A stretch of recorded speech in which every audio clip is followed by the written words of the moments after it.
Pernah nggak sih kalian pas lagi riding santai, pakai motor matic keluaran terbaru, terus ngelewatin jalanan yang agak keriting, atau polisi tidur? Tiba-tiba di area dashboard atau dek depan kedengaran suara. Bunyi yang menurut kita mestinya nggak ada di motor seharga belasan juta atau puluhan juta. Buat kalian yang pernah memelihara motor tahun 90-an atau awal 2000-an, kayak Astra Grand, Shogun Kebo, atau generasi awal Supra, pasti kerasa banget bedanya.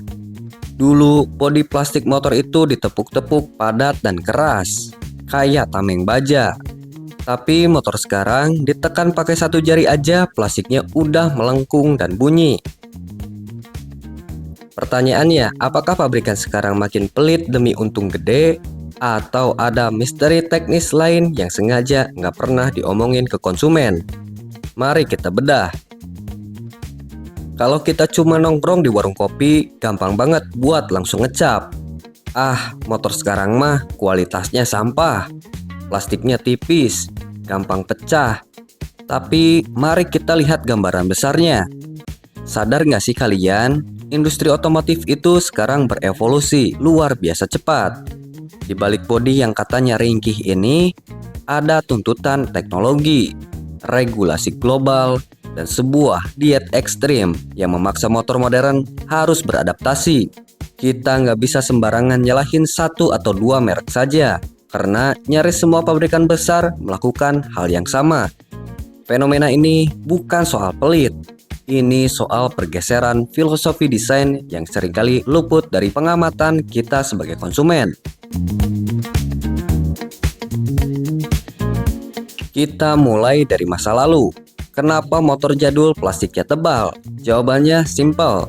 Desain zaman dulu itu cenderung membulat, minim sudut tajam, dan gak banyak layer atau tumpukan bodi. Material yang dipakai rata-rata menggunakan jenis plastik ABS yang karakternya kaku dan keras. Zaman itu, bobot kendaraan bukan isu utama.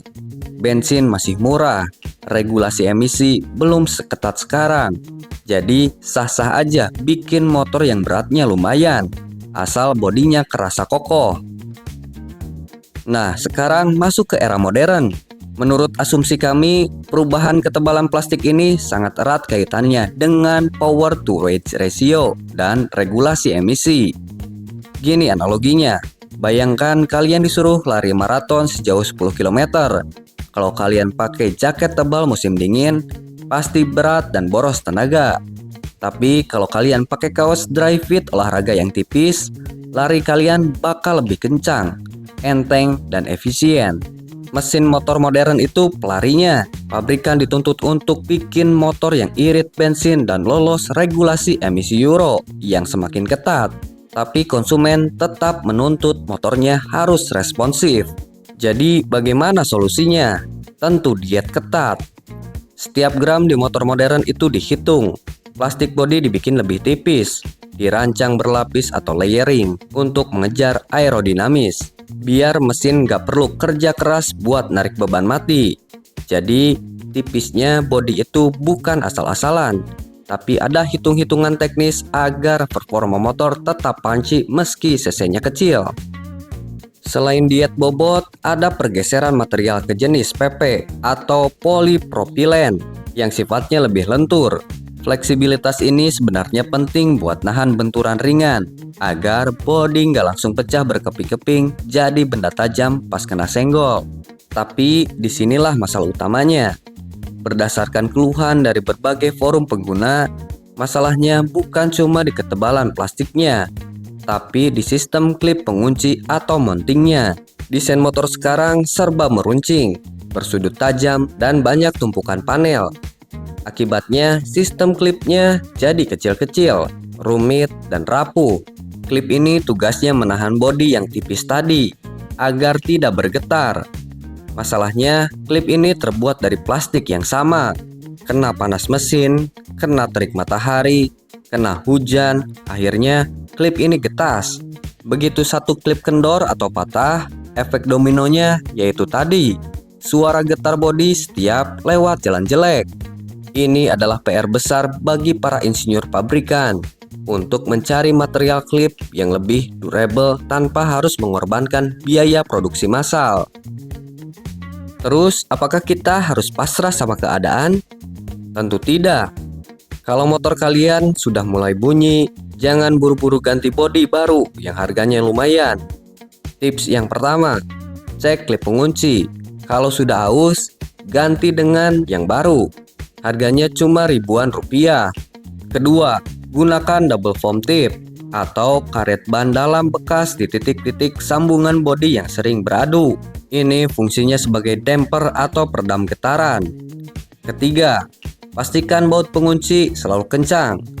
Tapi jangan terlalu ekstrim karena bisa bikin plastik retak. Dengan trik sederhana ini, banyak teman-teman kita yang bodi motornya langsung senyap lagi. Ini membuktikan bahwa sebenarnya desainnya nggak sampah, cuma perlu perawatan ekstra di titik-titik krusial tadi.